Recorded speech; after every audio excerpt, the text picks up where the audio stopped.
अरिहन्ताणम् नमो सिद्धाणं नमो आयर्याणम् नमो वज्रायाणम् नमो लोये सवसाहूनम्।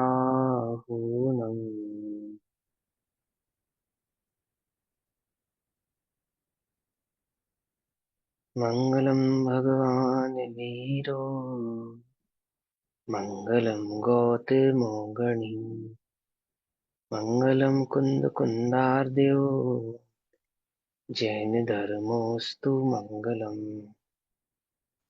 सर्वमङ्गलमाङ्गल्यं सर्वकल्याणकारकम् प्रधानां सर्वधर्माणां जैनं जयतु शासनम्।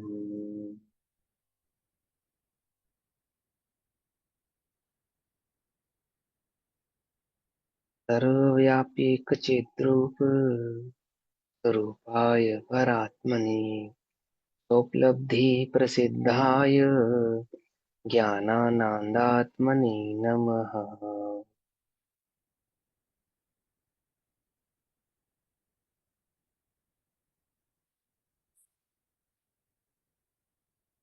हमारी दोपहरकालीन कक्षा का विषय चल रहा है श्री प्रचन सारजी ग्रंथ।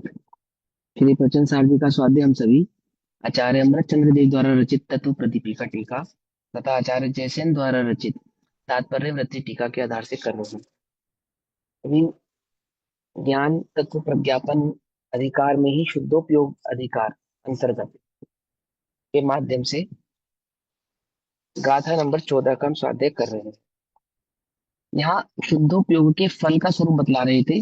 जब शुद्धोपयोग अधिकार शुरू किया तो जिन्हें शुद्धोपयोग का फल कैसा है, उसकी प्राप्ति करने वालों को क्या भाव प्रकट होता है, ऐसा आनंद दर्शन ज्ञान सुख वीर्य आदि जो भाव प्रकट हुआ, वह सुख कैसा है, वह निर्वाण कैसा है, वह गाथा नंबर 13 में बताया। अब गाथा नंबर 14 में बतला रहे हैं कि जो उस शुद्धोपयोग से संयुक्त होते हैं, जिनको वह शुद्धोपयोग प्रकट होता है, ऐसे जीवों का लक्षण क्या है। ठीक है, उन मुनिराजों का लक्षण क्या है, या मुनिराजों की अपेक्षा से कह रहा है। कोई ऐसा प्रश्न कर सकता है, क्या शुद्धोपयोग मात्र सातवें गुणस्थान छठे सातवें गुणस्थान वर्ती मुनिराजों को ही होता है। ये मुनिराजों की मुख्यता से कहा जाता है। शुद्धोपयोग तो चौथे गुणस्थान में भी होता है और पांचवें गुणस्थान में भी होता है, लेकिन चौथे और पांचवें गुणस्थान में होने वाला जो शुद्धोपयोग है उसका अंतराल बहुत थोड़ा है, बहुत कम समय के लिए होता है। और शुद्धोपयोग की मुख्यता से कहे जाने वाले जो गुणस्थान है वे छठे सातवें गुणस्थान। इसके दो कारण हैं। पहला कारण तो ये समझो कि चौथे और पांचवें गुण स्थान में प्रकट होने वाला जो शुद्धोपयोग है, वो शुद्धोपयोग परंपरा से निर्माण का कारण है, डायरेक्ट निर्माण का कारण नहीं है। कि भैया ये कैसी बात कही आपने कि परंपरा से निर्माण का कारण है और डायरेक्ट निर्माण का कारण नहीं है। कि चौथे और पांचवें गुण स्थान में होने वाला जो शुद्धोपयोग है, यदि वो सग्रस्त है जी, तो वो छठे सातवें गुण स्थान वाले शुद्धोपयोग को प्राप्त नहीं कर सकता, प्रकट नहीं कर सकता। पहली बात तो ये। दूसरी बात कि जो शुद्धोपयोग का फल निर्माण है, वो अंतर मुहूर्त तक लगातार शुद्धोपयोग में स्थित रहने पर जिस निर्वाण की प्राप्ति होती है, जिस मोक्ष की प्राप्ति होती है, ऐसा वो अंतर मुहूर्त तक बने रहने वाला जो शुद्धोपयोग है, वो चौथे और पांचवें गुणस्थान वाले सग्रस्त ग्रस्त की अपेक्षा से ना, वो होता नहीं है।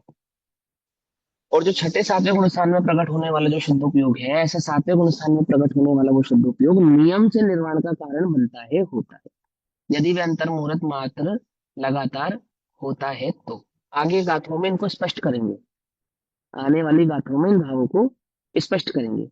तो गाथा नंबर 13 के बाद गाथा नंबर 14 में ये बतलाते हैं कि जो शुद्धोपयोग से संयुक्त है, जिनको वे शुद्धोपयोग हुआ है, प्रकट हुआ है, उन जीवों का लक्षण क्या है, स्वरूप क्या है। क्यों बतला रहे हैं उनका लक्षण और उनका स्वरूप?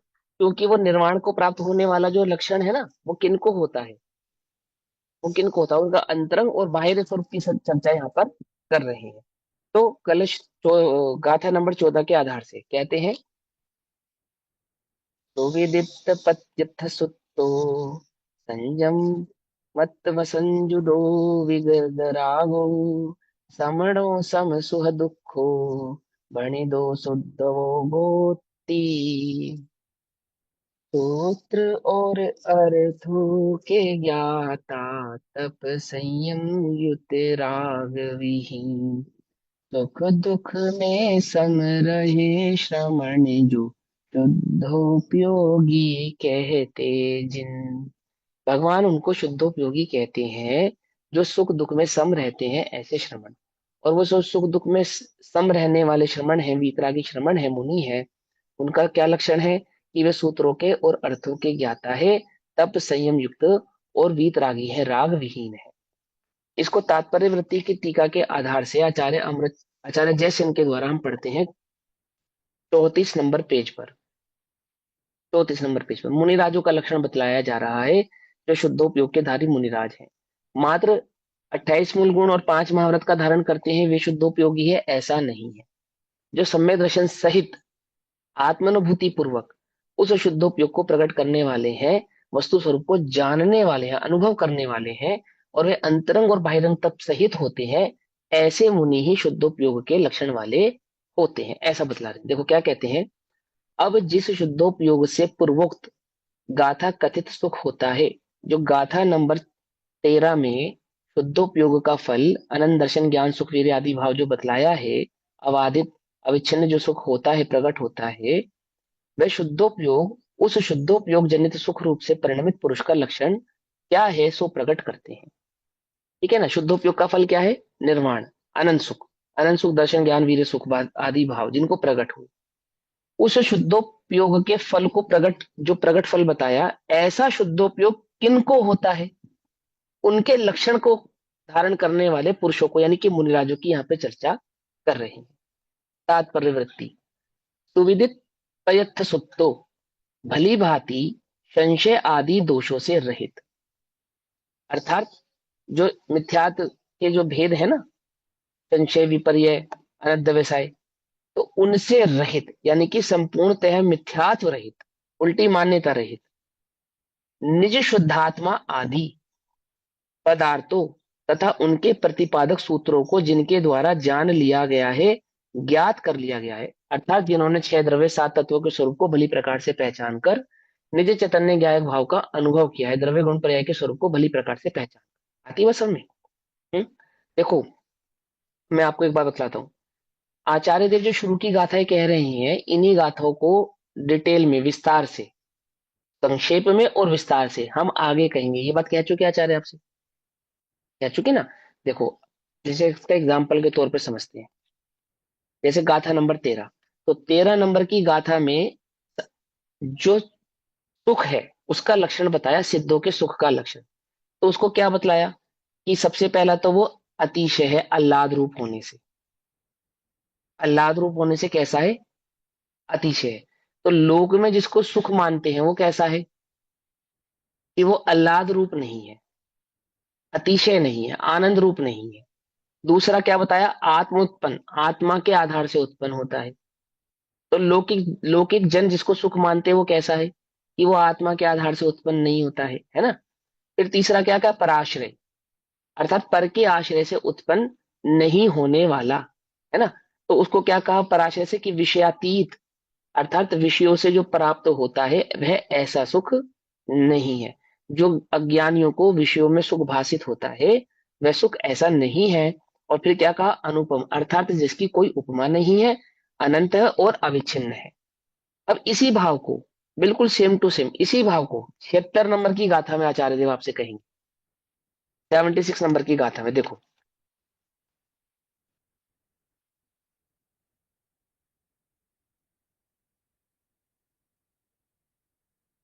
188 पेज नंबर खोलो, 188 page number, 188 number page, 189, 189 number page. देखो क्या लिखा है। जो इंद्रियों से प्राप्त होता है, यहाँ पे किस सुख की बात कर रहे हैं? जो अतीन्द्रिय है, जो सिद्धों का सुख है। और मोही जनों को इंद्रियों से जो प्राप्त होता है, ऐसा जो विषय भाव है, जिसको वे सुख मानते हैं, वो कैसा है? वह सुख पर संबंध युक्त, अन्वयार्थ में लिखा पर संबंध युक्त। यहाँ पे क्या कहा उसको? यहाँ पे क्या कहा उसको?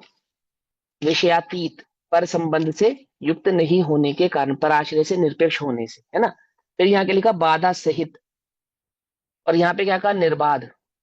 फिर यहाँ कहा विच्छिन्न, यहाँ क्या कहा, अविच्छिन्न। यहाँ कहा बंध का कारण और विषम। और यहाँ क्या कहा, आनंद का कारण, निर्वाण का कारण, है ना। और इस प्रकार वह दुख ही है और यह सुख ही है। आती है बस समझ में, आती है ना। अब यहाँ समझोगे। देखो यहाँ क्या कहते हैं आचार्य देव हमसे, कि यहाँ हमसे कहते हैं आचार्य देव कि जिन्होंने वस्तु स्वरूप को भली प्रकार से पहचाना है, अर्थात जो सूत्रों को और सूत्रों के अर्थ को भली प्रकार से पहचानते हैं। तो सूत्र को और सूत्र के अर्थ को मतलब क्या, क्या अर्थ है इसका, कि हमने कहा कि जो वस्तु स्वरूप को भली प्रकार से पहचानते हैं और उसका आनंद अनुभव जिन्होंने प्रकट किया है। अब इसी भाव को 87 नंबर की गाथा में कहते हैं आचार्य जी, देखो 87 पेज नंबर 87 गाथा, गाथा नंबर 87 देखो 216 पेज नंबर पे। किस सुख की, किसकी बात कर रहे हैं यहाँ पे, अर्थ और पदार्थ। तो अर्थ और पदार्थ का मतलब क्या है, क्या भाव है अर्थ और पदार्थ का, ये भाव आचार्य हमको समझाएंगे गाथा नंबर 87 में, पेज नंबर 216 पे। देखो क्या लिखा है, द्रव्य और गुण पर्याय इन सबको अर्थ कहा जिनने, गुण पर्यायों का आत्मा है द्रव्य कहा जिनवाणी ने। पकड़ में ही बात, नहीं पकड़ में ही? लिखा, द्रव्य गुणा और उनकी पर्याय अर्थ नाम से कही गई है। लिखा ना स्पष्ट, उनमें गुण पर्यायों का आत्म द्रव्य है। आत्म द्रव्य है मतलब मैं जो द्रव्य हूं वो कैसा हूं, गुण पर्यायों वाला हूं। और गुण पर्यायों का स्वरूप सत्व द्रव्य ही है, वे भिन्न वस्तु नहीं है। इस प्रकार जिनेन्द्र का उपदेश है। अब यहाँ पे जिस गुण और पर्याय की बात कर रहे हैं, पदार्थ की बात कर रहे हैं, अर्थ की बात कर रहे हैं, वो किसकी बात कर रहे हैं, कि वो आत्मा के द्रव्य गुण पर्याय के स्वरूप को भली प्रकार से पहचान कर उसके आत्मन की, उसके आत्म भाव की बात कर रहे हैं। आई बात समझ में, नहीं समझ में, है ना। ये मैंने पता है क्यों इंडिकेट किया आपको, अभी और भी गाथाओं में है यही भाव, आगे आने वाली गाथाओं में भी कहा, आगे आने वाली गाथाओं से मिलान है। आप क्लास के भरोसे मत रहो कि 1 घंटा भैया पढ़ाएंगे तो बस वो ये गाथा पढ़ेंगे, उसके आगे पीछे तो जब समय आएगा तब पढ़ लेंगे। ऐसे नहीं, ऐसे नहीं, स्वाध्याय करना है, अच्छे से समझना है वस्तु स्वरूप को। तो आपको थोड़ी मेहनत खुद भी करनी पड़ेगी, थोड़ी मेहनत हम भी करेंगे आपके साथ।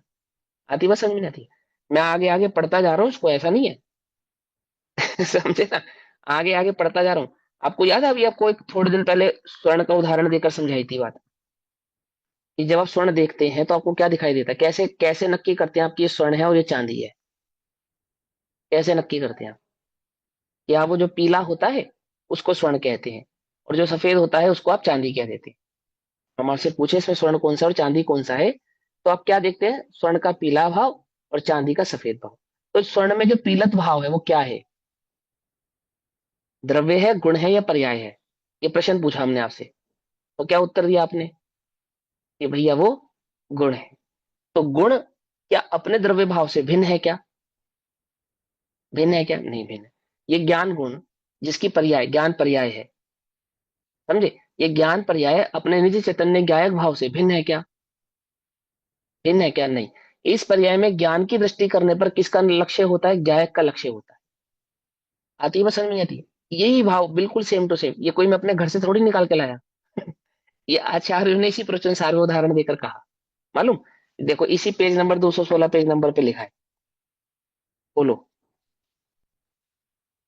द्रव्य गुण पर्याय के स्वरूप को बड़ी प्रकार से पहचानो, कैसे पहचानो, देखो 217 नंबर पेज खोलो, 217 नंबर पेज, और दूसरा पैराग्राफ। ऐसे तो पूरे पूरा उदाहरण उसमें स्पष्ट है, लेकिन मैं दूसरे पैराग्राफ से आपको समझाता हूँ। बोला, मिल गया सभी को। देखो क्या लिखा है, जैसे इन स्वर्ण, पीलापन इत्यादि गुण और कुंडल इत्यादि पर्यायों में, इन तीनों में पीलापन इत्यादि गुणों का और कुंडल इत्यादि पर्यायों का स्वर्ण से अपृथक्त्व, अपृथक्त्व अर्थात अलग नहीं होना, पृथक नहीं होना, अपृथक्त्व होने से उनका पीलापन इत्यादि गुणों का और कुंडल इत्यादि पर्यायों का स्वर्ण ही आत्मा है। क्या कहा, उदाहरण समझ में, बात नहीं समझ में है। फिर क्या कहते हैं, उसी प्रकार उन द्रव्य गुण पर्यायों में गुण पर्यायों का द्रव्य से अपृथक होने से उनका द्रव्य ही आत्मा है। ठीक, अर्थात द्रव्य ही गुण और पर्यायों का आत्मा स्वरूप सर्वस्व सत्व है। भैया हमने तो सुना है कि पर्याय की दृष्टि नहीं करना, तो पर्याय किसको कहते हैं, अभी तुम्हें पर्याय का स्वरूप नहीं मालूम। पर्याय किसको कहते हैं, बोलो। कि जो बदल जाती है उसको पर्याय कहते हैं। ठीक। तो ज्ञान की पर्याय में क्या बदलता है, ज्ञान बदलता है या ज्ञ बदलता है, ये निर्णय नहीं करते ना तुम। ज्ञान की पर्याय में ज्ञान बदलता है बार बार या ज्ञ बदलता है बार बार, सोचो। तो जब आपको कहा पर्याय दृष्टि नहीं करना, तो आपसे कहा ज्ञेय की दृष्टि नहीं करना। और जब आपसे कहा आत्मा की दृष्टि करना, तो क्या कहा आपसे कि वो आत्मा को जो लक्षण है ना ज्ञान, उस ज्ञान को पहचान कर आत्मा की दृष्टि करना। अब तुम जब ज्ञान को ही पर्याय मान लोगे, तो दृष्टि किसकी करोगे, तो जिसकी दृष्टि करोगे उसकी सिर्फ कल्पना करोगे, दृष्टि नहीं करोगे। ज्ञान से भिन्न ज्ञायक की कल्पना तो हो सकती है, दृष्टि नहीं हो सकती, क्योंकि तुम ज्ञान को ही पर्याय मान रहे हो कि भैया ज्ञान पर्याय है। तो अरे है भैया है, किस अपेक्षा से है, अपेक्षा समझनी पड़ेगी। तो यहाँ क्या कही है, ये बात क्यों समझाई आपको, देखो क्या कहा। भली भांति संशय आदि दोषों से रहित, सही प्रकार से, सही प्रकार से, भली भांति। अभी पूर्व की कक्षाओं में याद है, सम्यक दर्शन प्रकट करने के लिए क्या करना, सही प्रकार से वस्तु स्वरूप का निर्णय करना, बस। जिसने वस्तु स्वरूप का निर्णय सही प्रकार से किया उसको आत्मानुभूति करनी नहीं पड़ेगी, आपो आप प्रकट होगी। होती है, नियम से प्रकट होती है, दूसरा उपाय नहीं है। आंख बंद करके आत्मा का दर्शन कैसे होगा, आत्मा का दर्शन नहीं होता, आंख बंद करने से आत्मानुभूति नहीं होती है। छल ग्रहण मत करना, छल ग्रहण मत करना। आत्मानुभूति के काल में नासाग्र दृष्टि आदि जो भाव होते हैं, देह की जो योग्यता होती है, लेशाओं में जो शुक्ल आदि भाव प्रकट होते हैं, वो तो होते ही हैं, लेकिन वो करने नहीं पड़ते, वो बुद्धिपूर्वक नहीं होते हैं, वो बुद्धिपूर्वक नहीं होते, वो सहज ही प्रकट होते हैं। क्या कहा, काल लब्धि की अपेक्षा से प्रकट होने वाला जो करण लब्धि का परिणाम है, कैसा है, आपो आप प्रकट होता है। किसको प्रकट होता है आपो आप, जिसने वस्तु स्वरूप को भली प्रकार से पहचाना है, सही सही बिल्कुल सही प्रकार से पहचाना है, उसका उपयोग आपो आप ही सूक्ष्म होता है, अपने आप ही, अपने आप ही वह आत्मानुभूति को प्रकट होता है। अब हम वस्तु स्वरूप को भली प्रकार से पहचाने नहीं, ठीक प्रकार से तो उसका निर्णय करे नहीं, और बस मैं आत्मा हूं, मैं आत्मा हूं, मैं आत्मा हूं, मैं ज्ञाता हूं, मैं दृष्टा हूं। अरे ज्ञाता दृष्टा और आत्मा तो जगत के समस्त दर्शनों ने कहा है इस आत्मा को, एक भी दर्शन ऐसा नहीं है। अवैदिक दर्शनों को छोड़ दे तो हम, वैदिक दर्शन यानी कि जिनका जन्म भारत में माना जाता है, ऐसा समझो आप, यानी कि जिनसे इसकी तुलना की गई है। जैसे अ, आपने देखा होगा ना समय सारजी में जो तुलनात्मक ग्रंथ आते हैं, तुलनात्मक जो दर्शन आते हैं, तो कौन कौन से दर्शनों से तुलना करते हैं, सांख्य मत से, है ना, अथवा बौद्ध वैदिक मत हो गए से। जो, बौद्ध बौद्ध मत हो गए, बौद्ध हो गए, सांख्य हो गए, वैदिक हो गए, और भी अन्य अन्य मत हो गए, वेदांत हो गए, इनसे जो है क्या करते हैं, तुलना करते हैं। तो क्यों तुलना करते हैं, इनसे ही तुलना क्यों करते हैं, क्योंकि ये आत्मा को ज्ञाता दृष्टा कहते हैं, क्योंकि ये आत्मा को अकर्ता कहते हैं। समझो ध्यान से, पकड़ में ही बात नहीं, पकड़ में ही। क्योंकि ये आत्मा को एक ज्ञान भाव मानते हैं, इसलिए इनसे तुलना की जाती है और ये बतलाया जाता है कि देखो भाई, ज्ञाता दृष्टा कहने का तात्पर्य क्या, आत्मा कहने का मतलब क्या, वह आत्मा कहा किसको है। आत्मा को मानते हैं पर आत्मा को असंख्यात प्रदेशी नहीं मानते हैं। आत्मा को मानते हैं लेकिन आत्मा को द्रव्य गुण पर्याय वाला नहीं मानते हैं। आत्मा को मानते हैं परंतु द्रव्य को भिन्न और गुण को भिन्न मानते हैं, मालूम। ज्ञान को मानते हैं परंतु ज्ञान को एक भाव मानते हैं, आत्मा से अलग मानते हैं, भी अलग कोई वस्तु मानते हैं। और ज्ञान को ज्ञाता दृष्टा मानते हैं, तो वहां पे दृष्टा, ज्ञान के ज्ञाता दृष्टा पने की सिद्धि ज्ञेय से करते हैं, ज्ञान से नहीं करते हैं। ये अंतर है सारा, जैन दर्शन में और अन्य दर्शनों की ज्ञाता दृष्टा कहने में। समझ में आई बात, कुछ समझ में नहीं आई है। आत्मा एक द्रव्य है, असंख्यात प्रदेशी है, अनंत गुणात्मक है, ज्ञान भाव से जाना पहचाना जाता है, और चैतन्य मात्र की अनुभूति में संपूर्ण आत्मा का अनुभव प्रकट होता है। कैसा है वह आत्मा, कैसा है उसका स्वरूप, कि ज्ञान के संबंध में ज्ञेयों का अभाव किए बिना ज्ञान प्रवर्तमान सदैव विद्यमान रहने वाला जो भाव है, समझे। जब आत्मा को ज्ञान मात्र कहा, तो ज्ञान ही आत्मा है और आत्मा ही ज्ञान है, ऐसा कहा। तो ज्ञान गुण है, द्रव्य है या पर्याय है, महाज्ञान, ज्ञान द्रव्य है, गुण है या पर्याय है, क्या है बोलो। तीनों में ही आ जाएगा, क्योंकि द्रव्य ज्ञान तीनों में के आ बिना जाएगा। नहीं होगा। गुण। और गुण गुण भी हो कहलाएगा। ज्ञान। और गुण। पर्याय, क्योंकि गेयों गेयों की दृष्टि से देखेंगे तो पर्याय रूप दिखेगा। गुण हम्म। कहलाएगा भैया। हाँ चलो ठीक है, बढ़िया।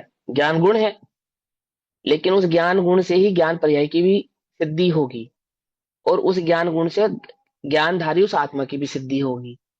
तो वहां ज्ञान द्रव्य भी है, वहां ज्ञान गुण भी है, ज्ञान पर्याय भी है। और संपूर्ण आगम में उसी ज्ञान को कहीं पर्याय की अपेक्षा से, कहीं गुण की अपेक्षा से, और कहीं द्रव्य की अपेक्षा से सिद्ध करेंगे, प्रसिद्ध करेंगे, बतलाएंगे।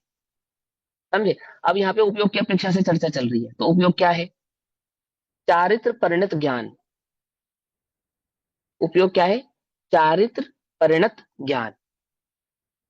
पकड़ में आती है, नहीं पकड़ में आती बात? ऐसा ज्ञान उपयोग, मैंने वह ज्ञान जो चारित्र परिणत हुआ है, अर्थात जिसने अपने स्वरूप को पहचान लिया है, जिसने निज चैतन्य ज्ञान भाव में अहम पना किया है। अहम पना कौन करता है? ज्ञान करता है, दर्शन करती है, दर्शन करता है, श्रद्धा चारित्र करता है। ज्ञान दर्शन चारित्र तीन गुण है ना। तो अहम पना किस में होता है? ज्ञान में होता है, दर्शन में होता है, या चारित्र में होता है? ध्यान से समझना, उत्तर देना बड़ा सोच समझ के। ज्ञान दर्शन और चारित्र में अहम पना किस में होता श्रद्धा। है किसमें? श्रद्धा करती ज्ञान है में। हम पना। श्रद्धा, श्रद्धा करती है अहम पना। ठीक है। ज्ञान एक कह रहा निर्णय है ज्ञान करता है। करता है, एक कह ज्ञान रहा है ज्ञान निर्णय निर्णय करता करता है। है। ठीक है, तो श्रद्धा क्या करती है फिर? अगर ज्ञान निर्णय करता है, अहम पना ज्ञान करता है, तो श्रद्धा क्या करती है? और अगर श्रद्धा अहम पना करती है, तो ज्ञान क्या करता है?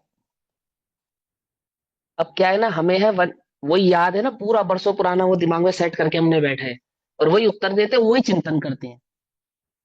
द्रव्य गुण पर्याय को सही प्रकार से समझना, वस्तु स्वरूप को देखो क्या कहते हैं, सुनो। जो ज्ञान निर्णय ज्ञान ही करता है, अहम भी ज्ञान करता है। ज्ञान के निर्णय और अहम को श्रद्धा से कहते हैं। क्या कहा? ज्ञान श्रद्धा से और चारित्र से अलग नहीं है, कुछ अलग नहीं है, एक ही है। अहम एक खलु शुद्धो नान दंसन समग्गो। ठीक है, ये भूलना मत, ये सूत्र कभी मत भूलो, कितनी बार, हजारों बार कहा होगा मैंने आपसे, है ना। ये याद रखोगे तो वस्तु स्वरूप एकदम समझ में आएगा। श्रद्धा कौन करता है? आत्मा ही करता है, ज्ञान ही करता है, निर्णय ज्ञान ही करता है, स्वप्न प्रकाशक तना ज्ञान में ही है। लेकिन ज्ञान के उस निर्णय को, जो वास्तविक, जब ज्ञान ने वास्तव में निर्णय कर लिया है, उसको श्रद्धा से इंगित करते हैं, इंडिकेट करते हैं। ज्ञान जब स्थिर होता है, उपयोग की स्थिरता को चारित्र से इंडिकेट करते हैं। कोई चारित्र अपने ज्ञान भाव से अथवा श्रद्धा अपने ज्ञान भाव से भिन्न नहीं है, अलग नहीं है। हमें कैसे मालूम चलेगा कि ज्ञान ने निर्णय किया है या नहीं किया है? यदि श्रद्धा परिणत नहीं हुआ है, चारित्र में कषाय चौकड़ी का अभाव नहीं हुआ है, तो हम कहते हैं ज्ञान ने अभी अपने स्वरूप की श्रद्धा की नहीं है। इंडिकेशन है वो, लक्षण है वो, लक्ष्य से भिन्न नहीं है। आत्मा ज्ञान है, ज्ञान आत्मा है। आत्मा ज्ञान के बिना कुछ नहीं है, ज्ञान आत्मा के बिना कुछ नहीं है। आत्मा ही ज्ञान है, ज्ञान ही आत्मा है, ऐसा कहा ना। तो आत्मा ही रत्नत्रय है और रत्नत्रय ही आत्मा है, क्या ऐसा भी कोई वाक्य हमें आगम में पढ़ने को मिलता है? बोलो, कि ज्ञान दर्शन चारित्र ही आत्मा है और आत्मा ज्ञान दर्शन चारित्र ही है, ऐसा। लेकिन ये पढ़ने को मिलता है कि ज्ञान ही आत्मा है और आत्मा ही ज्ञान है। फिर ज्ञान दर्शन चारित्र की तीनों की चर्चा क्यों करते हैं? कि उस ज्ञान के स्वरूप को विस्तृत भाव से समझाते हैं ना जब, तो वहां ज्ञान दर्शन चारित्र का भेद करके कहते हैं, परंतु तुम छल ग्रहण नहीं करना, भेद मत करना। अब दो उत्तर है कि ज्ञान करता है और श्रद्धा करती है, दोनों के उत्तर तो सही थे, पर क्या पूर्ण थे? हो सकता है तुम्हारे श्रद्धा में पूर्ण हो, तुम्हारे ज्ञान में पूर्ण हो, ऐसा हो सकता है, मैं ये नहीं कह रहा नहीं है। लेकिन अपने से पूछो, क्या ऐसे ही हमने उत्तर दिया, यही विचार के उत्तर दिया, ज्ञान या श्रद्धा? या वही हमारा वही एक भाव था कि वो श्रद्धा में निर्णय होता है, ज्ञान जानता है?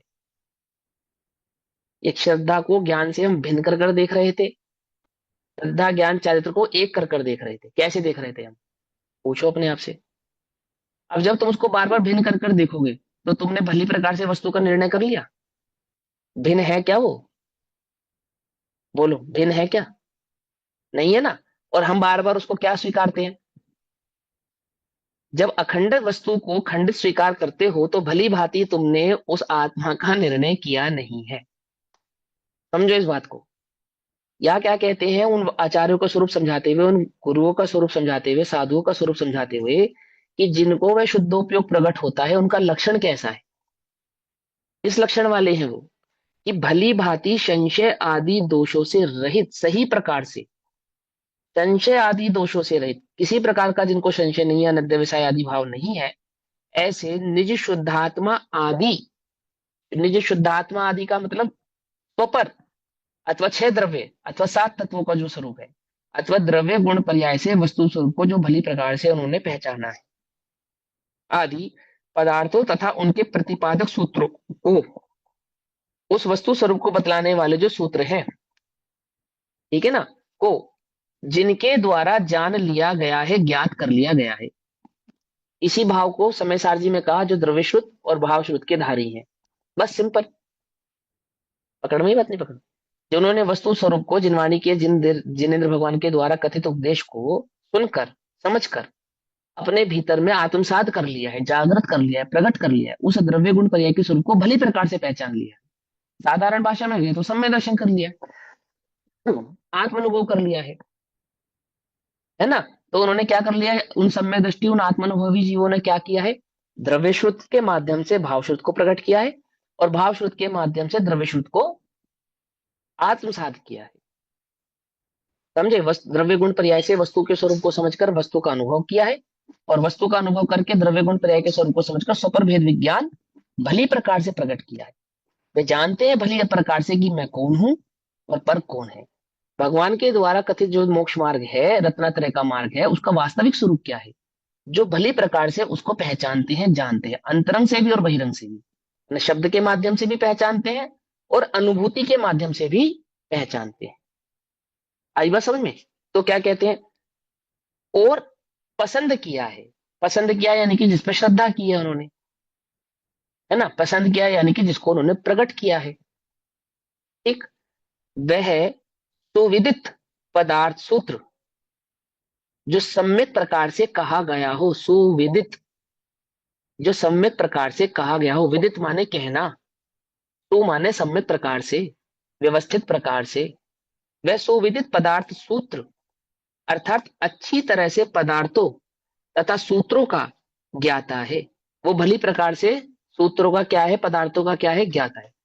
आत्मसात किया है तो पदार्थों का ज्ञाता है और आत्मसात करके वस्तु स्वरूप को बतला सकने की उसमें योग्यता है, सो सूत्रों का ज्ञाता है। पकड़ में ही नहीं, भैया पकड़ में ही बात। भैया हाँ विद माने जानना होता है, विदित माने हाँ, जानना। विदित माने जानना भी होता है और विदित माने कहना भी होता है, दोनों बातें होती है। अच्छा, वाद से ही बनते हैं ये दोनों शब्द। वाद से बोलना, बोलना, ये बद वाद में धातु, ही, हाँ बद हाँ वद धातु धातु से, है ना, हाँ वो हाँ बनता है। बनते विद हैं, से हाँ, हाँ ज्ञान को है ना, विद। ठीक है ना। अब आप तो संस्कृत के सारे धातु वगैरह प्रत्यय अच्छे से जानते हो, उतना डिटेल में नहीं जानते, लेकिन हाँ विदित माने जानना भी होता है और विदित माने कहना भी होता है। ठीक है ना। तो सूत्रों का ज्ञाता है, मतलब क्या हुआ उसका, सीधी सी बात है कि जो रत्नत्रय का स्वरूप अंदर में प्रकट किया है, आत्मानुभूति में प्रकट किया है, साथ ही साथ उस आत्मानुभव के आधार से द्रव्य गुण पर्याय के स्वरूप को कह सकने में भी जो समर्थ है, बतला सकने में भी जो समर्थ है, उस सूत्र को प्रकट करने में भी जो समर्थ है, कैसा है मुनि का स्वरूप, पकड़ में ही बता। अनुभव तो किया और बतलाने में भी समर्थ हुआ। ऐसा क्यों कह रहे हैं मालूम, देखो आपको एक करणानियोग का एक नियम याद होगा कि जो शुद्धोपयोग का स्वरूप होता है, जैसे छठे सातवें आठवें नौवें गुण स्थानों में जब मुनिराज बढ़ते हैं, तो आठवें गुण स्थान में तो क्या होता है कि शुद्ध केवली हो जाते हैं आपको, आप मालूम, आठवें गुण स्थान में तो शुद्ध केवली आपो आप ही हो जाते हैं।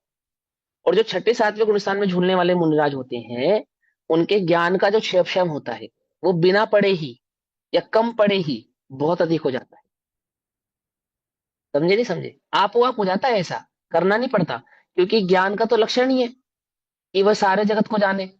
जिसको सर्वज्ञता प्रकट होने वाली हो, उसके कुछ ज्ञान प्रकट हो जाए, उसमें क्या आश्चर्य।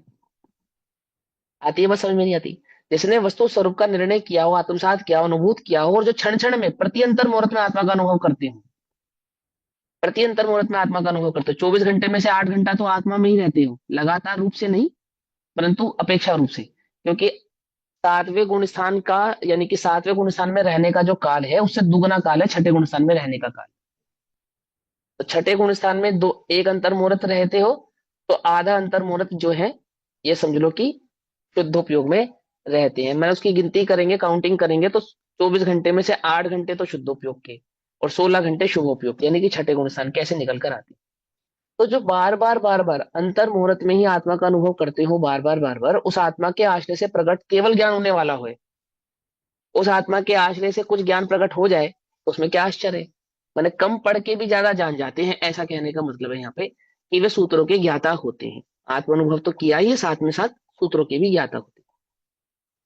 संयम तप संयुद्धो, तथा और उनका क्या बाह्य लक्षण क्या होता है कि वे द्रव्य इंद्रियों से, यानी कि मन वचन काया, द्रव्य इंद्रिय का मतलब खाली काया नहीं होता, द्रव्य इंद्रिय का मतलब होता है मन वचन काया। और भाव इंद्रिय किसको कहते हैं? भाव इंद्रिय किसको कहते हैं? अरे जल्दी से बोल दिया करो कोई तो। द्रव्य इंद्री में गए हुए उपयोग को भाव इंद्री कहते हैं। बहुत बढ़िया, बस उपयोग को भाव इंद्रिय कहते हैं, सिंपल। हम क्या समझते हैं, मन को भाव इंद्रिय कहते हैं? मन को भाव इंद्रिय नहीं कहते हैं, उपयोग को भाव इंद्रिय कहते हैं। हाँ, उस उपयोग को कहीं कहीं पे उपचार से मन कह दिया जाता है, लेकिन जो आगमिक भाषा है ना, वो क्या है? भाव इंद्रिय माने आपका उपयोग, और द्रव्य इंद्रिय माने मन वचन काया। तो जो बाह्य में यानी द्रव्य इंद्रियों से, अर्थात जिनका जो मन वचन काया है कैसा है, उस मन वचन काय के विषयों से, जो मन का विषय है, जो अन्य इंद्रियों का विषय है, अथवा जो वचन आदि का विषय है, विषय समझते हैं, स्पर्शन का विषय, हल्का भारी, सॉफ्ट नरम, ऐसा ऐसा। ऐसे ही रसना का विषय, चरपरा, मीठा, खट्टा, नमकीन आदि, सर्दी गर्मी आदि स्पर्शन का जो विषय है। इसी प्रकार से कर्ण का अच्छे शब्द सुनना अथवा बुरे शब्द सुनना, श्वास का सुगंध और दुर्गंध आदि। तो ये जो पांच इंद्रियों के विषय, और मन का जो पांचों इंद्रियों में व्यक्त होना या पूरे संसार में दौड़ना, ठीक है ना, भोगों में दौड़ना। तो इन विषयों से हटने, जिनका भाव इंद्रिय द्रव्य इंद्रियों से हट गया, अर्थात जिनका उपयोग मन वचन काया से हट गया है, तो बाहर में क्या प्रकट हो गया उनके बहिरंग भावों में? द्रव्य गुण पर्यायों के स्वरूप को जानने वाले उन मनिराजों के मन वचन काय में क्या प्रकट हुआ है? संयम और तप प्रकट हुआ है। क्योंकि उपयोग की प्रवृत्ति मन वचन काय के आधार से नहीं होती ना, तो क्या प्रकट हो गया देह में? संयम और तप प्रकट हुआ है। तो क्या कहते हैं? हटने से, हटने और छह काय के जीवों की रक्षा के द्वारा, छह काय के जीवों की रक्षा के द्वारा, छह काय के जीवों की रक्षा का मतलब हो गया संयम, संयम तथा अंतरंग में निज शुद्धात्मा की अनुभूति के बल से, ठीक, स्वरूप में संयमित होने से संयम युक्त है। कैसी संयमता है? खाली छह काय के जीवों की रक्षा करते क्या यही संयम है? कि छह काय के जीवों की रक्षा तो करते हैं, लेकिन किसके आश्रय से? देह के आश्रय से नहीं, आत्मा की शुद्धि की वृद्धि के आश्रय से, अर्थात शुद्धोपयोग के आश्रय से, आत्मानुभूति के आश्रय से। जो क्षण क्षण में अपने को देह अनुभव नहीं कर रहे हैं, मात्र आत्मा ही अनुभव कर रही है, उस आत्मा के अनुभूति के बल से छह काय के जीवों की वे रक्षा करते हैं। पकड़ में बात? किसके बल से करते हैं? देह के बल से नहीं करते हैं, आत्मा हूं इस बल से करते हैं। ऐसा उनको संयम प्रकट हुआ है, ठीक। फिर क्या कहते हैं? तथा बाह्य तथा अभ्यंतर तप के बल से, बाह्य और अभ्यंतर तप के बल से, छह बाह्य और छह अंतरंग जो तप है ना, कौन कौन से? ध्यान, सामायिक, वैयावृत्ति आदि जो अंतरंग तप है, उनोदर उपवास आदि जो बहिरंग तप है, काय कलेश आदि जो बहिरंग तप है। तो बाह्य तो किनके होते हैं ये बारह तप? और छह का निकाय के जीवों की हिंसा का त्याग किसके होता है? ग्रस्तों के, नीरज। मुनिराजों के होता है, सीधी सी बात, ठीक है ना। बाह्य तथा अभ्यंतर तप के बल से काम क्रोध आदि शत्रुओं से, जिनका प्रताप प्रभाव अखंडित है, अर्थात कषाय और पाप के भाव जिनके उपयोग को खंडित करते नहीं है, जिनके मन को खंडित करते नहीं है, जिनके भाव को खंडित करते नहीं, अर्थात जिन्हें अशुभ उपयोग तो होता ही नहीं है, ऐसा। आई बात समझ में? सीधी सीधी बात, जिनके अशुभ उपयोग तो होता ही नहीं है, होता ही नहीं है। अगर हो गया तो खंडित हो जाएगा ना, खंडित हो जाएगा ना। क्या गाथा पूर्व की गाथा हूं मैं, पहले से तीसरे गुण स्थान तक घटता हुआ अशुभ उपयोग, और चौथे से छठे गुण स्थान तक बढ़ता हुआ शुभ उपयोग, और उसके पश्चात मात्र शुद्धोपयोग, सातवें से ऊपर के गुण स्थानों में एकमात्र शुद्धोपयोग। तो क्या कहते हैं? जिनके अंतरंग और बहिरंग तप आदि हैं, ऐसे बल से काम क्रोध आदि शत्रुओं से, तो काम क्रोध आदि के जो परिणाम है वो क्या है? अशुभ उपयोग परिणाम है। ये भी आपको आगे की गाथा में बतलाएंगे, मेरे ख्याल से 87 88 या 89 नंबर की गाथा होगी, 89 90 नंबर के आसपास की गाथा, जिसमें उस वो काम क्रोध आदि के परिणामों को अशुभ उपयोग समझाएंगे आपको।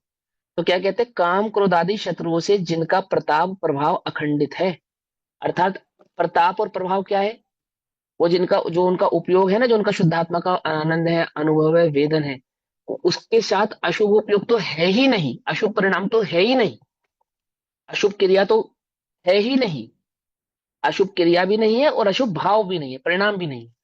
और जो निज शुद्धात्मा में प्रतापवंत एवं विजयवंत होने से, जो निज शुद्धात्मा में प्रतापवंत एवं विजयवंत होने से, प्रतापवंत और विजयवंत होने से अर्थात कि एक शुद्धात्मा ही प्रकट है और एक शुद्धात्मा का ही अनुभव है।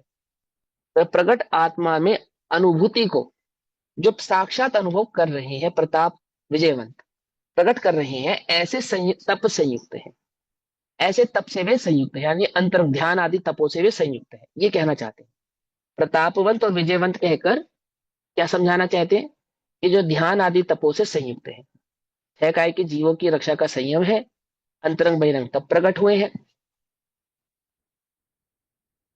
विग विगत रागव, विगत रागव माने वीत रागव, वीत राग शुद्धात्म भावना के बल से, अर्थात उनको जो तीन कषाय चौकड़ी का तो अभाव प्रकट हुआ ही है, साथ ही साथ जो संजुलन कषाय है उसकी अति मंदता के कारण, अति मंदता, संजुलन की अति मंदता यहाँ पे वीतराग परिणति की परिचायक है, वीतराग भाव को प्रकट करने वाली है, जिसके कारण राग द्वेष रूपी किसी भी प्रकार का परिणाम उनको उत्पन्न नहीं हो रहा है।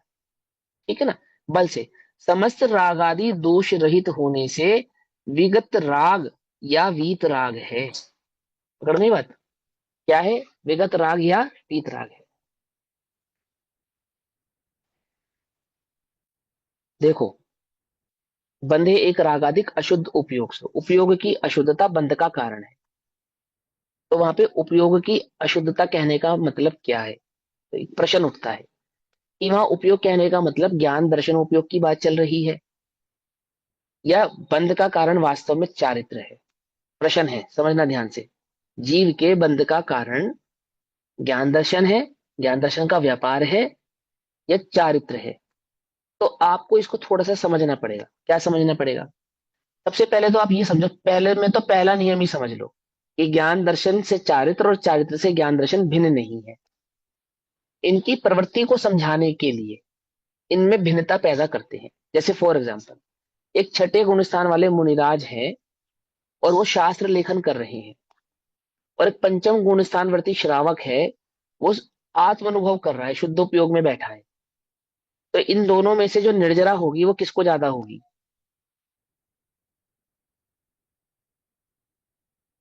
पांचवें गुण स्थान वाले को होगी, नेहा दीदी का कहना है। बोलो भैया, किसको ज्यादा होगी। हाँ, मुनिराज को ज्यादा होगी, मुनिराज को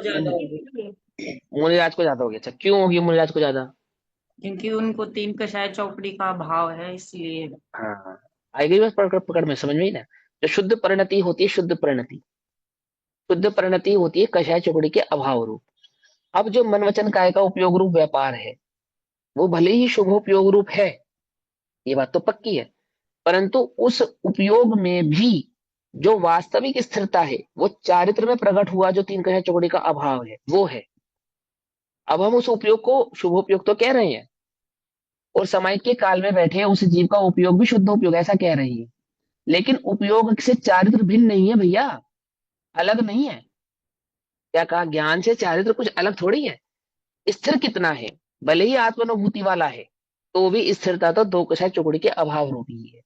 और दो कुशाय चौकड़ी के अभाव रूप होने पर दो कुशाय चौकड़ी अभाव रूप निर्जरा और दो कुशाय चौकड़ी के सद्भाव रूप बंध उसको हो रहा है। मुनिराजों के साथ क्या हो रहा है कि तीन कषाय चौकड़ी के अभाव रूप निर्जरा और एक कषाय चौकड़ी के सद्भाव रूप बंध वहां पर स्वीकार किया गया है। भले ही उपयोग का व्यापार वहां पर कैसा है, शुभोपयोग है, लेकिन ऐसा होने पर भी वो जो शुभोपयोग है वहां पे बंध की मुख्यता है और शुद्धोपयोग में निर्जरा की मुख्यता है। ध्यान से समझना, पंचम गुण स्थानवर्ती वाले शुद्धोपयोग में बैठे उस श्रावक की निर्जरा की मुख्यता है, और छठे गुण स्थान वाले शुभोपयोग के मुनिराजों की बंध की मुख्यता है। ऐसा कैसे कह सकते हैं भैया, देखो सुनो, छठे गुण स्थान वाले मुनिराजों को क्या होगा, क्या कहा अभी प्रचन सार जी में, कि बंध होगा। क्या बंध होगा, शुभोपयोग के कारण वे निर्वाण को प्राप्त नहीं होंगे, अहिमिंद्र आदि देव आदि पर्यायों को प्रकट करेंगे, प्राप्त करेंगे, उत्तम पुरुष आदि पर्यायों में जाएंगे और शुद्धोपयोग में होंगे तो निर्वाण को प्राप्त करेंगे। कहा या नहीं कहा? है ना? यानी कि वे मुनिराज जब शुद्धोपयोग में होंगे, यानी कि सातवें आदि गुण स्थानों में होंगे, तो वहां उनकी किसकी होगी? निर्जरा की मुख्यता होगी। ये बात तो पक्की है कि निर्जरा अधिक मुनिराजों को ही होगी पांचवें गुण स्थान की अपेक्षा से। जो पंचम गुण स्थानवर्ती अनुभवी श्रावक है, अनुभव कर रहा है, और छठे गुण स्थानवर्ती शुभोपयोग वाले साधु हैं। निर्जरा काउंट करेंगे तो साधु की निर्जरा अधिक है, परंतु अधिक निर्जरा होते हुए भी छठा गुण स्थान बंद की मुख्यता का गुण स्थान है। आती है बात समझ में? नहीं समझ में आती है? सातवां गुण स्थान निर्जरा की मुख्यता का गुण स्थान है, मुख्यता। और यहाँ मोक्ष मार्ग में उस शुद्धोपयोग की चर्चा चल रही है जिसके आधार से निर्वाण की प्राप्ति होती है। यहाँ प्रवचन सार जी उस शुद्धोपयोग की बात चला रहे हैं। अब ये जब शुद्धोपयोग की बात कह रहे हैं, यहाँ पे आपको दो बातें डिटेल में समझाएंगे। वो एक तो चारित्र से प्रकट होने वाला शुद्धोपयोग, और एक उपयोग के भ्रष्ट नहीं होने देने का पुरुषार्थ। दो बातें समझेंगे। क्या कहा? एक तो आप अपने उपयोग को भ्रष्ट होने मत दो। क्या भ्रष्ट मत होने दो? शुभ और अशुभ दोनों से ही हटाने का प्रयास करो। और तीसरी बात, उसमें दूसरी बात क्या गर्भित कर रहे हैं, लेकिन उपयोग कैसे हटेगा? कि वहां चारित्र में प्रकट होने वाला जो तीन कषाय चौकड़ी का अभाव है, दो कषाय चौकड़ी का अभाव है, उसी ही के बल पर वह उपयोग शुभोपयोग शुद्धोपयोग कहलाएगा। शुद्धोपयोग के साथ रहने वाला भाव परिणाम ही शुभोपयोग कहलाएगा, अन्यथा नहीं कहलाएगा। तुम ये संतुष्ट मत हो जाना कि शुभोपयोग के बल पे और चारित्र परिणत नहीं होने पर भी मुझे इंद्रादि पद की प्राप्ति होगी और कालांतर में मोक्ष की प्राप्ति होगी। शुद्धोपयोग के साथ वर्तने वाले शुभोपयोग को तो क्या नियम बतलाया कि कालांतर में निर्वाण को प्राप्त होगा। 9वीं 10वीं 11वीं गाथों में क्या समझाया? शुभोपयोग को प्रकट करने वाला कालांतर में परंपरा से निर्वाण को प्राप्त होगा। लेकिन जो पहले गुणस्थान वाले हैं, जो अपने को शुभोपयोगी मानकर बैठे हैं, क्या वे कालांतर में निर्वाण को प्राप्त होंगे? क्या वे परंपरा से निर्वाण को प्राप्त होंगे? बोलो। तो क्या कहना चाहते हैं? मोक्ष मार्ग में शुभोपयोग जो परंपरा से निर्वाण का कारण है, वो शुद्धोपयोग के साथ वर्तने वाला शुभोपयोग ही है। अशुद्धोपयोग यानी कि मिथ्यात्व के साथ वर्तने वाले शुभोपयोग को तो शुभोपयोग कहते ही नहीं है। उल्टा नहीं पकड़ना कि मिथ्या दृष्टि को शुभोपयोग होता ही नहीं। छलनी ग्रहण करना। बात समझ आती ना थी? क्यों कहा इतने डिटेल में बात क्यों समझा रहे? कि तुम संतुष्ट हो, तुम उस शुद्धोपयोग के बिना, उस आत्मानुभूति के बिना, उस सम्यक दर्शन के बिना संतुष्ट हो। किसके बल पर? किसके बल पर? उस मंद कषाय के बल पर तुम संतुष्ट हो कि हमारा काम तो हो ही जाएगा। बोले नहीं होगा। जब तूने मुनि व्रत धार अनंत बार गिरवे को उपजाया, तो कौन से उपयोग के बल पे उपजाया? कौन से उपयोग के बल पे उपजाया? वो अनंत बार गिरेविक, कि भैया हमने शुभोपयोग के बल पे उपजाया, तो वो परंपरा से तेरे निर्वाण का कारण बना? परंपरा से तेरे मोक्ष का कारण बना वो? बोल, नहीं बना ना। ऐसे शुभोपयोग को हम शुभ कहते ही नहीं, क्योंकि शुभोपयोग तो वह है जो परंपरा से, परंपरा से मतलब है कालांतर में निर्वाण का, शुद्धोपयोग का कारण बने, निर्वाण का कारण बने, संसार से छूटने का कारण बने। और तुम कहाँ संतुष्ट हो? बोलो, कौन से शुभोपयोग में संतुष्ट हो? बताओ, बताओ, अपने आप से पूछो, देखो कि हाँ भैया वो हम औरों से तो भले हैं, ठीक है, इतना क्या तो शाबाश, परंतु इससे भी अधिक अनंत बार कर चुका है ना। भैया जो हाँ शुद्धोपयोग का सहचार है शुभ उपयोग, वो है हाँ, परंपरा का सहचर, धर्म। वो परंपरा का मोक्ष का कारण है। और जो सहचर नहीं है, फिर उसको शुभ माने या नहीं माने? किसी बोले काम का नहीं है। काम का ही नहीं है, काम का ही नहीं है। होते रहो तुम संतुष्ट अपने आप में कि हमारा शुभ तो है, हमारा शुभ तो है, हमारा शुभ तो है। वो कह रहे हैं ऐसा तो तूने अनंत बार किया है, तो क्या करूं? अशुभ करूं? अरे भैया शुद्ध की ओर ध्यान दे, ये कह रहे हैं। शुद्धोपयोग की ओर ध्यान दे। अशुभ उपयोग तो होने योग्य ही नहीं है। परंतु जिस शुभ में तो संतुष्ट है, वो वास्तविक शुभ नहीं है। वास्तविक शुभ तो वह है जो शुद्धोपयोग के साथ वर्तता है। ऐसा। पूरी बात समझ में आती नहीं आती है? देखो अब क्या कहते हैं। अब यहां कहते हैं वीतराग या वीतराग है, विराग या वीतराग है, विगत राग या वीतराग है। सम सुख दुखो तथा निर्विकार निर्विकल्प समाधि से उद्गत या उत्पन्न परमानंद सुख रस में लीन कैसा है? जो निर्विकार है, जिसमें किसी प्रकार का विकार नहीं है। विकार मतलब कि राग द्वेष नहीं है, निर्विकार। और निर्विकल्प का मतलब क्या है? एक आत्मा में ही लीन है, आत्म संबंधी विचारों में नहीं, आत्मा में मात्र लीन है, द्रव्य गुण पर्यायों में नहीं, उस चैतन्य ज्ञायक भाव के अनुभव को प्रकट किए बैठा है, ऐसा प्रकट कर रहा है। शुद्धोपयोग का स्वरूप समझा रहे हैं आपको। इनको शुद्धोपयोग होता है, उसका लक्षण क्या है, उन मुनिराजों का लक्षण क्या है, उस शुद्धोपयोग का के धारी उन पुरुषों का लक्षण क्या है। तो जो निर्विकार है अर्थात जिनके राग द्वेष आदि परिणाम नहीं है, जो निर्विकल्प है अर्थात एक शुद्धात्मा के ही अनुभूति में, एक शुद्धात्मा के आधार से ही रहते हैं, प्रभावित नहीं होते, उदयों से प्रभावित नहीं होते। निर्विकल्प, कोई विकल्प नहीं है, पाप और पुण्य के उदयों का जिनको विकल्प नहीं है, कोई विकल्प नहीं, 1% भी। सर्दी गर्मी भूख प्यास उपसर्ग आदि का जिनको कोई विकल्प नहीं है। पकड़ में आती नहीं? पकड़ में आती है। अपने को विकल्प है ना, सुबह भोजन करने के बाद शाम को क्या खाना है। तो मुनिराजों को एक समय के आहार का तो विकल्प होता होगा ना, क्या? एक समय के आहार का भी जिन्हें विकल्प नहीं है, ये है बात यहाँ, समझे? अब कहाँ जाना है मुझे यहाँ से? कहाँ जाना है? हमने तो अपने प्रोग्राम फिक्स कर रखे हैं, पूरे साल का प्रोग्राम हमारा फिक्स रहता है ना। अब यहाँ जाएंगे, अब यहाँ जाएंगे, अब यहाँ जाएंगे, अब यहाँ जाएंगे। तो मुनिराजों का भी फिक्स रहता होगा, फिर रोज जल्दी जल्दी दौड़ना पड़ता होगा उन्हें, बहुत तेज तेजी से अनियत विहारी 4 दिन है, में। अनियत हाँ विहारी। नियत यार, नहीं उनको जल्दी जल्दी, अब वहां पे वो फला काम है, वहां वहां वो काम है, वहां वो काम है, ऐसे दौड़ते होंगे मुनिराज। निर्विकल्प है, निर्विकल्प समाधि से उद्गत या उत्पन्न, उद्गत माने उत्पन्न होना, परमानंद सुख रस में लीन है। उस लीनता रूप निर्विकार शुद्धात्म अनुभूति रूप जो परम कला है, परम कला अर्थात ज्ञान की जो अनुभूति की, जो आत्मा का अनुभव जो ज्ञान में जानने में आ रहा है, उसको कहा यहाँ पे परम कला। ठीक है ना, परम कला है।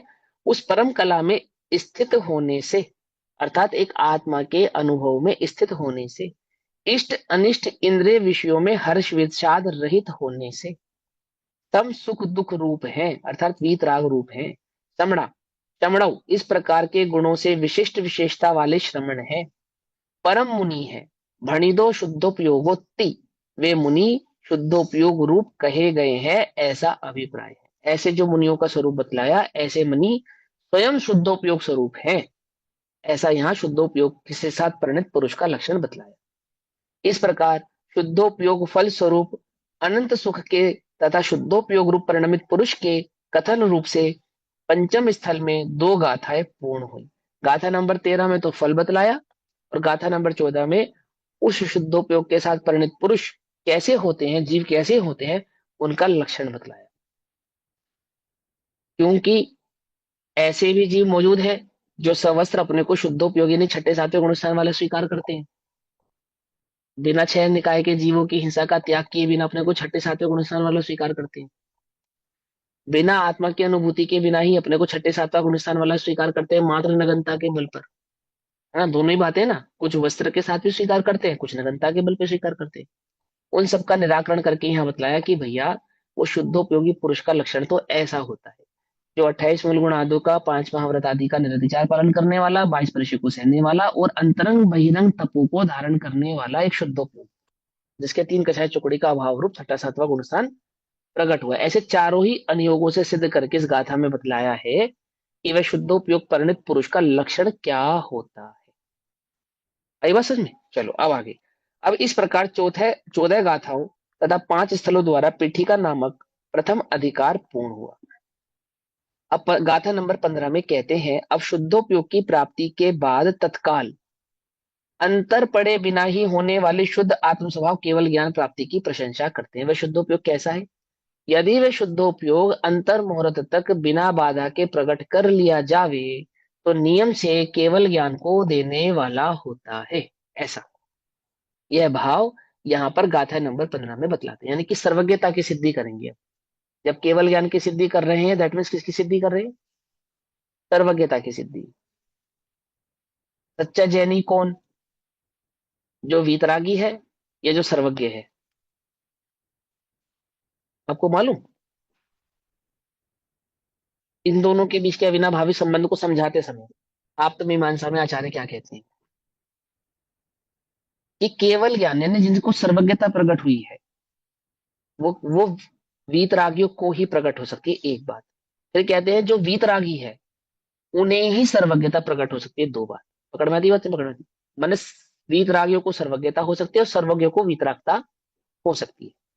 जैसे फॉर एग्जाम्पल, तुमको ये बात पता चल जाए कि आने वाले 4 दिनों में क्या होने वाला है, फॉर एग्जाम्पल, है ना, और तुम उसमें कुछ भी नहीं बदल सकते, कुछ नहीं बदल सकते, उन 4 दिनों में जो भी होने वाला है उसमें तुम कुछ नहीं बदल सकते, कुछ भी कोशिश करो आप कुछ नहीं कर सकते। तो जो घटनाएं घटेगी उनको देखकर तुम्हें दुख होगा या हर्ष होगा या विषाद होगा, क्या होगा? यदि तुम्हें 4 दिन पहले पूरा नक्की हो जाए एकदम। अब देखो, वो बात अलग है, वीतरागता के लक्षण अलग है, पर मैं कुछ और समझाना चाहता हूँ। ऐसा होता है ना कि हमें जब पता होता है पहले से कि क्या होने वाला है, तो हम अपने मन को क्या कर लेते हैं, पहले से ही तैयार कर लेते हैं। वो जो उस दिन तैयारी है, ये तो लौकिक वीतरागता की बात है, अर्थात लोक में अपने कषायों को मंद करने का एक उपचार उपाय पहले से स्वीकार कर लिया कि वैसा ही होने वाला है, हम इसको बदल नहीं सकते। आती समझ में? जैसे डॉक्टर किसी को ये सर्टिफिकेट दे दे कि ये 3 महीने से अधिक नहीं जिएगा, तो पहले महीने बहुत दुख होता है, फिर 45 दिन में दुख कम हो जाता है, फिर 2 महीने में दुख और कम हो जाता है, और फिर 10-15 दिन रह जाते हैं, तब क्या होता है? घटता जाता नहीं, घटता जाता है। देखो होता है ना ऐसा, लगता है कि हाँ चलो अब तो जो होना है, तुम इस शांति से 10-15 दिन गुजार लो, आदि आदि आदि, इस प्रकार का वो व्यक्ति भी चिंतन करने लगता है, उसके परिजन भी करने लगते हैं। होता है या नहीं होता? यहाँ तो इतनी सी बात है, और वहां जो राग द्वेष मोह आदि विकारों को छोड़कर द्रव्य गुण पर्याय के स्वरूप को भली प्रकार से पहचान कर निज चैतन्य ज्ञायक भाव को पर से भिन्न प्रत्यक्ष भिन्न जानकर जो सानुभव प्रकट कर वीतराग भाव प्रकट करके जो ज्ञान प्रकट हुआ है, शुद्धोपयोग के बल पे जो केवल ज्ञान प्रकट हुआ है, पकड़ में ही नहीं? पकड़ में? उस केवल ज्ञान की, उस सर्वज्ञता की यहाँ पे महिमा कहेंगे कि वह शुद्धोपयोग कैसा है कि यदि बिना अंतर पड़े, बिना अंतर पड़े वह शुद्धोपयोग में जीव अंतर मुहूर्त तक स्थिर रह जावे तो नियम से केवल ज्ञान प्रकट करता है, तो उस शुद्धोपयोग की प्रशंसा करते हैं। अतः शुद्धोपयोग लाभंतर भाव शुद्धात्म स्वभाव लब अभिनंदती, अर्थात गाथा नंबर 15। ओग विशुद्धो जो विगदावरणंतराय मोहरहो भूदो मेवादा जाति परमणे भूदानम, जो उपयोग विशुद्ध हुआ, जो उपयोग विशुद्ध हुआ, स्थिर हुआ, जो उपयोग स्थिर हुआ कहाँ? चैतन्य ज्ञान भगवान आत्मा में स्थिर हुआ। कौन से उपयोग की स्थिरता की बात कर रहे हैं? वो शुद्ध उपयोग वाले उपयोग की स्थिरता की बात कर रहे हैं। कौन से शुद्ध उपयोग की स्थिरता की बात कर रहे हैं? वो चौथे पांचवें नहीं, छठे सातवें गुणस्थान में वर्तने वाले मुनिराजों के साथ, मुनि अवस्था के साथ प्रकट होने वाले शुद्ध उपयोग की बात कर रहे हैं। ये केवल ज्ञान नंबर 15 नंबर की गाथा में केवल ज्ञान प्रकट हुआ ये बतलाया है ना, उससे पहले 14 नंबर की गाथा में शुद्धोपयोग परिणत पुरुष का लक्षण क्यों बतलाया? इसलिए बतलाया कि तुम ये मत समझना कि वो अंतर मुहूर्त वाला सवस्त्र को होता है, बिना 28 मूल गुण आदि पालन करने वालों को भी हो सकता है, ये छलघंड मत करना। क्योंकि चौथे गुण स्थान में भी शुद्ध उपयोग तो होता ही है, आत्मानुभूति तो होती है, 5वें गुण स्थान में भी होती है ना, लेकिन वो सदग्रस्त नहीं, सग्रस्त नहीं, वो निर्ग्रंथ दिगंबर साधु के वर्तने वाला जो शुद्धोपयोग भाव है। और यदि वो छठे सातवें गुण स्थान वाले शुद्धोपयोग में अंतर मुहूर्त काल तक स्थिर रह जावे, उस आत्मानुभव में अंतर मुहूर्त तक स्थिरता रह जाती है, तो क्या होता है? तो उसके केवल ज्ञान प्रकट होता है। जो उपयोग विशुद्ध हुआ मोह अंतराय आवरण रहित, मोह अंतराय आवरण रहित अर्थात जिसने चार घातिया कर्मों का, उसका क्षय हो जाता है, अनंत दर्शन अनंत ज्ञान अनंत सुख अनंत विदय भाव उसको प्रकट होते हैं। होता हुआ स्वयं ही पाता पारगे का वह सर्वज्ञ, होता हुआ स्वयं ही पाता, होता हुआ स्वयं ही पाता अर्थात वह केवल ज्ञान प्रकट करना नहीं पड़ता है। उस केवल ज्ञान को प्रकट करने के लिए कितने कितने कर्मों का अभाव नाश करना पड़ता हो, ऐसा कोई पुरुषार्थ करना पड़ता हो, तो ऐसा कुछ करना नहीं पड़ता। वहां तो एक निजी चैतन्य ज्ञान भाव की अनुभूति करते हैं बस, फिर आपको आप क्या होता है? उस अनुभव निज चैतन्य ज्ञायक भाव के अनुभव में स्थित रहने वाले मुनिराजों के आपो आप ही चार घातीय कर्मों का अभाव होता है। आपो आप ही उनको केवल ज्ञान प्रकट होता है। केवल ज्ञान प्रकट करने के लिए कोई विशेष काम करना पड़ता हो, चार घातीय कर्मों के अभाव के लिए कोई विशेष कार्य करना पड़ता हो, अनंत दर्शन अनंत सुख अनंत वीर्य को प्रकट करने के लिए कोई विशेष कार्य करना पड़ता हो, तो ऐसा कुछ नहीं करना पड़ता। आपो होता हुआ स्वयं ही पाता, वह शुद्धोपयोग में स्थित रहता हुआ पुरुष स्वयं ही पाता, पार गे का वह सर्वज्ञ, अर्थात समस्त ज्ञों को भली प्रकार से जान लेता है, ज्ञों के पार को पा जाता है, अर्थात लोकालोक को जान लेता है। ठीक। इसके बाद सर्वज्ञता के आधार से 16 नंबर की गाथा आएगी, उसको स्वयंभू की गाथा कहते हैं। गुरुदेव उसको स्वयंभू की गाथा कहते थे, बहुत प्रिय गाथा थी। प्रिय तो संपूर्ण जिनागम ही है गुरुदेव को, लेकिन उसमें कुछ ज्वेल जैसा था उनके लिए वो 16 नंबर की गाथा, एक प्रचनसार जी की 80 नंबर की गाथा। तो ये गाथा कुछ ऐसी थी गुरुदेव को बहुत प्रिय थी, क्योंकि वहां पे जो 16 नंबर की गाथा है ना, वहां पे अभिन्न षटकारक की चर्चा आएगी। अभिन्न षटकारक की, उसी अभिन्न षटकारक की चर्चा पंचाशनिकाय में शायद 66 नंबर की गाथा में भी आई है। वही अभिन्न षटकारक 47 शक्तियों की अंतिम जो शक्तियां हैं, कारक शक्तियां, उसमें भी वो चर्चा आई है। तो 16 नंबर की गाथाओं में अभी ये समझाएंगे आचार्य देव आपको कि वो किसके लिए प्रकट हुआ, केवल ज्ञान किसको प्रकट हुआ, किसके आधार से प्रकट हुआ। तो वहां उस एक निज चैतन्य ज्ञायक भाव ने किया, निज चैतन्य ज्ञायक भाव को हुआ, निज चैतन्य ज्ञायक भाव के आधार से हुआ, निज चैतन्य ज्ञायक भाव के लिए हुआ। पकड़ में नहीं, पकड़ में। ऐसे अभिन्न षटकारक भाव को वहां पे बदलाएंगे। देखो अभी यहाँ क्या कहते हैं कि वह बहुत सिंपल है। 15 नंबर की गाथा का सीधा सीधा अर्थ यह है कि जो एक अंतर मुहूर्त तक शुद्धोपयोग में स्थिर रहते हैं, ऐसे मुनिराजों को केवल ज्ञान प्रकट हो जाता है। ये 15 नंबर की गाथा में आचार्य देव हमसे कहना चाहते हैं। उपयोग विशुद्ध, उपयोग विशुद्ध, शुद्धोपयोगी है आत्मा, वह आत्मा विगतावरण अंतराय मोह रजा, अर्थात ज्ञानावरण दर्शनावरण अंतराय और मोह रूपी रज से रहित, स्वयमेव भूतः स्वयमेव होता हुआ, गे भूतानम गे भूत पदार्थों के पारम याति पार को प्राप्त होता है। स्वयं चार घातिया कर्मों का अभाव स्वयं होता है। कर्म का अभाव कौन करता है, आत्मा करता है या कर्म स्वयं ही करते हैं? तो आगे की गाथा में तो और स्पष्ट करेंगे। और यहाँ ये समझो कि ज्ञान कर्मों का अभाव नहीं करता, आत्मा कर्मों का अभाव नहीं करता। आत्मा तो बस अपना अनुभव करता है, अपने स्वभाव में स्थित होता है, अपने निज चैतन्य ज्ञान भाव को जानकर उसमें लीन होता है। और वहां बाहर में कर्मों का अभाव आपो आप होता है, करना नहीं पड़ता है, कर्म निर्जरा करनी नहीं पड़ती है, चार घातीय कर्मों का अभाव करना नहीं पड़ता है, आपो आप ही होता है। क्या कहते हैं, स्वयमेव भूतः स्वयमेव होता हुआ। क्या स्वयमेव होता हुआ? ज्ञानावरणी दृष्टावरणीय अंतराय और मोह रूप रज से रहित आपो आप होता हुआ ये भूत पदार्थ को पार को प्राप्त होता है, अर्थात समस्त संसार के पार को प्राप्त हो जाता है, केवल ज्ञान को प्रकट कर लेता है। आचार्य अमरचंद्र देव कहते हैं जो आत्मा चैतन्य परिणाम स्वरूप उपयोग के द्वारा, चैतन्य परिणाम स्वरूप उपयोग के द्वारा, चैतन्य परिणाम स्वरूप उपयोग के द्वारा नहीं, शुद्धोपयोग के द्वारा। शुद्धोपयोग में किसका अनुभव होता है? चैतन्य भाव का अनुभव होता है। तो क्या रहता है वहां शुद्धोपयोग में, अनुभूति में? एक चैतन्य ज्ञायक भाव के सिवा अन्य कुछ नहीं होता, चैतन्य चैतन्य चैतन्य भाव रहता है। तो चैतन्य परिणाम स्वरूप उपयोग के द्वारा यथाशक्ति विशुद्ध होकर वर्तता है। यथाशक्ति विशुद्ध होकर वर्तता है। विशुद्ध होकर वर्तता है का क्या अर्थ है? यथाशक्ति और विशुद्ध। तो वहां पे जो जितना जितनी कषायिक चौकड़ियों का अभाव है, उस अभाव का नाम वहां पे विशुद्धता है। और यथाशक्ति का मतलब वहां पे उसके स्थिर रहने की, स्थिर रहने का काल है। ठीक। वो जो तीन कषाय चौकड़ी के अभाव रूप है ना, वो जो विशुद्धता प्रकट हुई है, कषायों के अभाव से प्रकट होने वाली विशुद्धता एक बात, और उस विशुद्धता के साथ वर्तने वाला जो शुद्धोपयोग है, उस शुद्धोपयोग की स्थिरता कितने समय तक, तो यथाशक्ति। यथाशक्ति। अब यथाशक्ति में आगे क्या कहते हैं, वर्तता है वह आत्मा। अब यथाशक्ति कितनी देर तक स्थिर रहना पड़ेगा इस भाव में, तो वो आगम में समझाई गई है यथाशक्ति बात, अंतर मुहूर्त कि अंतर मुहूर्त तक यदि जीव उस विशुद्ध परिणाम के साथ उस शुद्धोपयोग में अंतर मुहूर्त तक स्थित रह जावे, तो नियम से क्या प्रकट करता है? केवल ज्ञान को प्रकट करता है। ठीक है ना?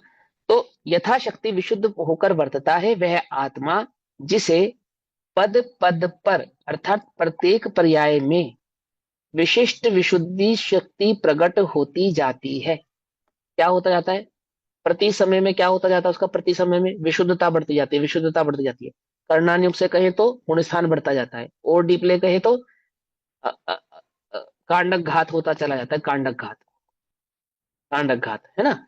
और साधारण शब्दों में कहे तो कि दर्शनावर्णी ज्ञानावर्णी अंतराय मोहिनी आदि कर्मों का घात होता चला जाता है, उनका अभाव होता चला जाता है। जो आत्मा का घात कर रहे थे, ऐसे घातक कर्मों का स्वयं घात होने लगता है।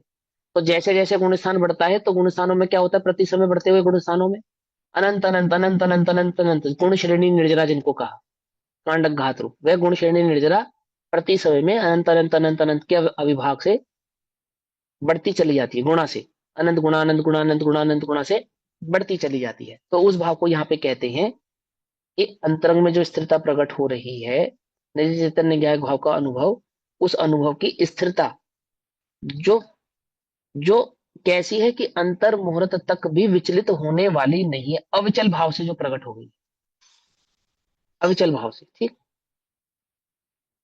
विशिष्ट विशुद्धि प्रकट होती जाती है, विशिष्ट विशुद्धि प्रकट होती जाती है, तो कर्णान्यों की अपेक्षा से विशिष्ट विशुद्धि का हमने आपको समझा दिया। ऐसा होने से अनादि संसार से बंधी हुई दृढ़तर मोह ग्रंथि छूट जाने से अत्यंत निर्विकार चैतन्य वाला और समस्त ज्ञानावरण दर्शनावरण तथा अंतराय के नष्ट हो जाने से निर्विघ्न विकसित आत्मशक्तिवान स्वयमेव होता हुआ ज्ञेयता को प्राप्त अर्थात पदार्थों के अंत को पा लेता है, अर्थात केवल ज्ञान को प्रकट कर लेता है।